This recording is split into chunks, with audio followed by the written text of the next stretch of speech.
right, hey everyone, I'm Cynthia and Conte, And I'm Jeandra. this is Best Women's Boxing Show, period, road edition. We're here at Benavidez versus Plant.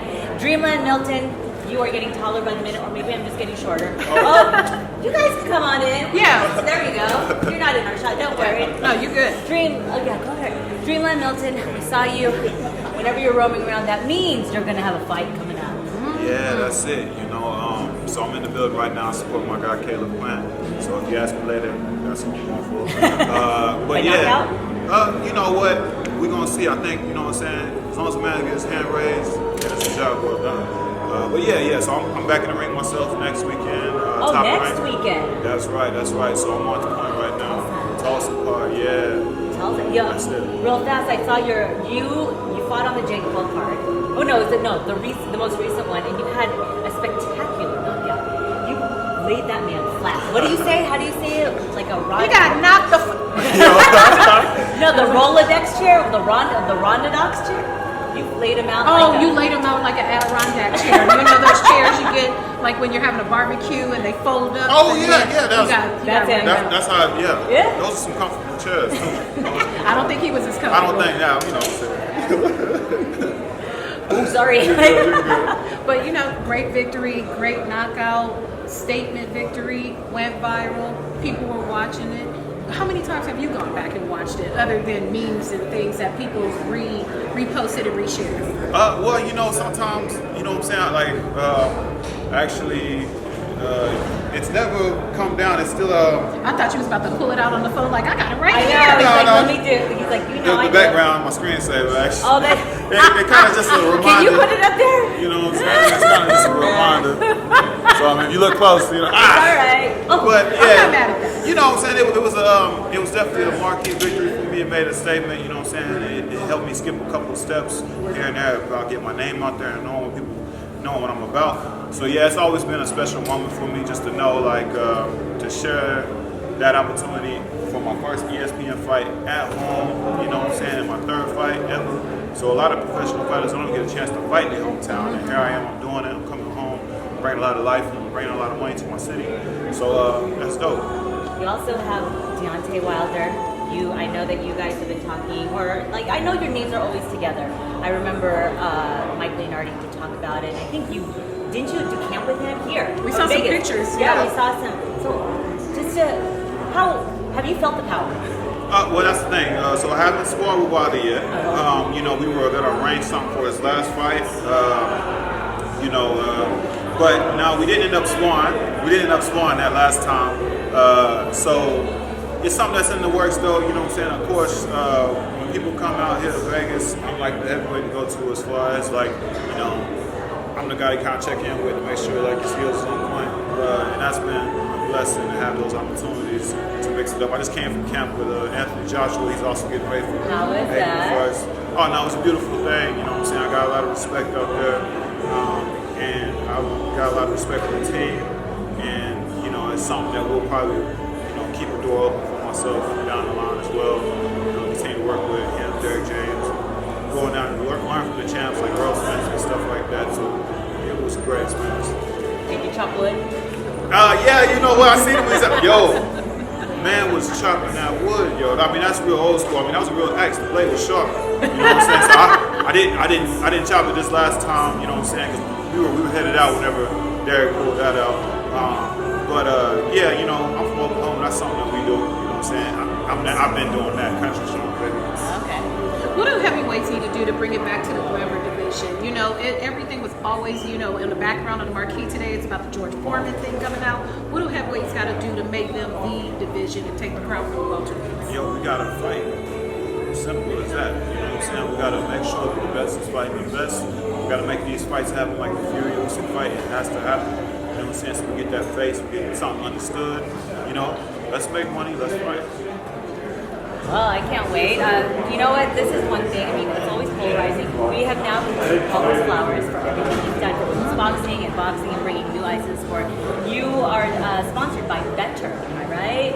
How does that feel? Like the man that's so polarizing but very innovating. He's slapped onto your shorts, and he has very, very Disruptive. Yeah, the disruptor. And I love that. We need it in boxing. What's the the advice that he's given you since you've seen his the fights that he's had, and unfortunately he lost to his last one, but it was a fight. He fought a real boxer. Yeah. But what's some of the advice that has ever given you business advice? Not necessarily. I wouldn't say like that, but I mean, I think his actions definitely show. You know, you can learn from somebody without talking to them if you pay enough attention. So you gotta watch how people move. You gotta watch how, you know, they elevate and what brings them to the status. You know, he definitely brought a lot of eyes to the sport of boxing by being outside of rubber boxing. It's something that I've done back home, you know. So I get a lot of love from my community because a lot of people that I know these people on a personal level, and I've done things for them. And I just happen to be a boxer, so they support me in that way. You know, so you gotta have something more to your game if you want to go in. You know what I'm saying? Make these big attractions or whatnot. Like, you know, keep the main thing the main thing. You know, skills is, you know, I produce highlights. I knock people out. You know what I'm saying? People can understand that easy. You know, but for some people that ain't knocking somebody out, or somebody that's trying to create this buzz, you know, you also still gotta have, you know, tap into the other markets and revenues. You know. Of course. Yeah. So what the young people of Tulsa, I've seen some social content of you going back and being with the community. What have you been telling the younger people about the come up in the sport? It's not an easy road, it's a lonely road, even with the team. So what wisdom have you been imparting on, you know, those youngsters who might maybe not want to box, but maybe need some direction in life to keep them focused, because boxing can keep a lot of people focused, even if they don't go into championship competing like yourself. Absolutely, it's about discipline.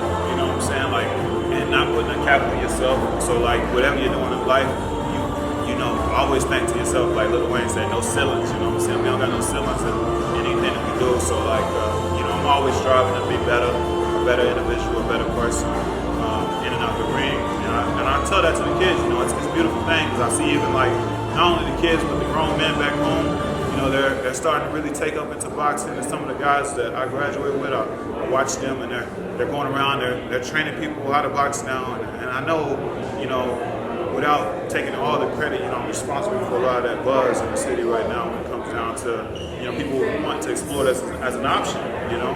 A lot of people don't know they way, and they looking for something, you know what I'm saying, to give them an opportunity to get out. And so, like, it's not about latching on to something. It's about making sure that, you know, it feels right for you and you love it.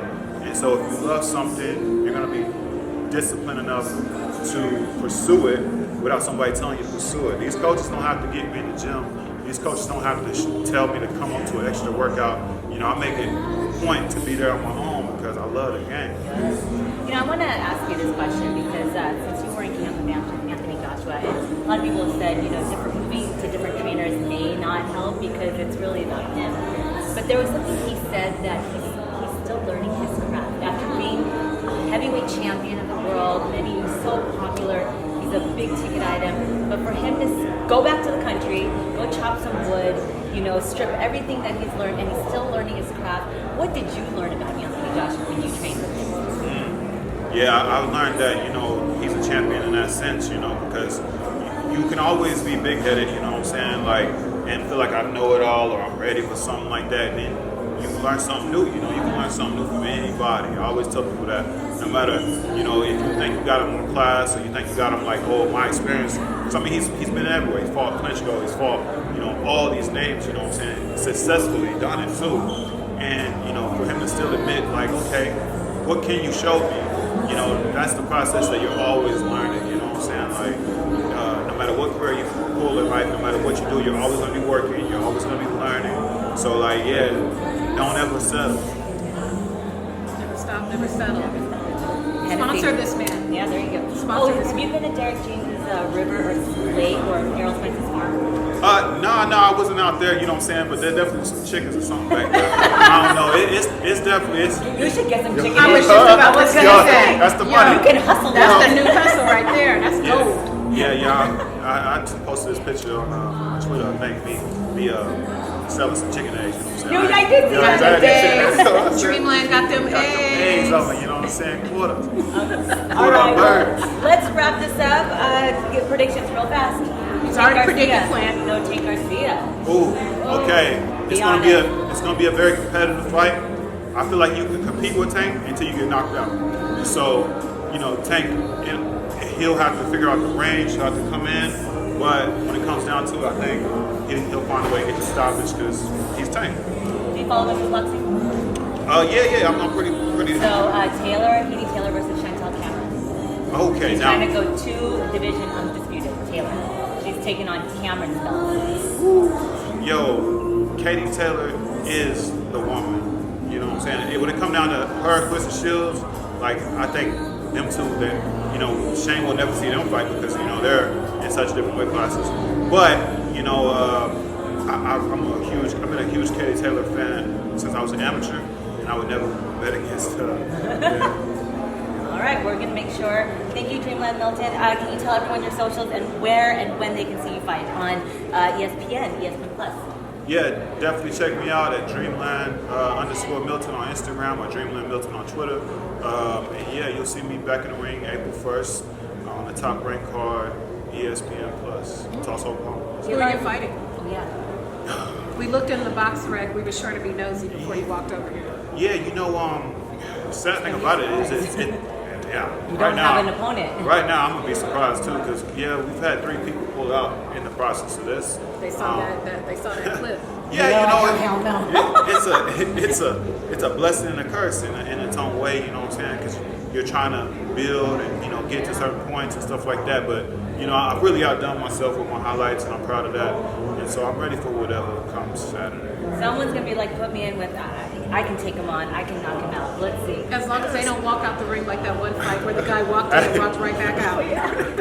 That was so sad. Curtis Harper. Remember Curtis Harper? Look, you know what I'm saying? Like, no matter what, I've done the job, I've done my work, and I've been around the right people to get me ready, and the team has me ready, so I'm ready to fight.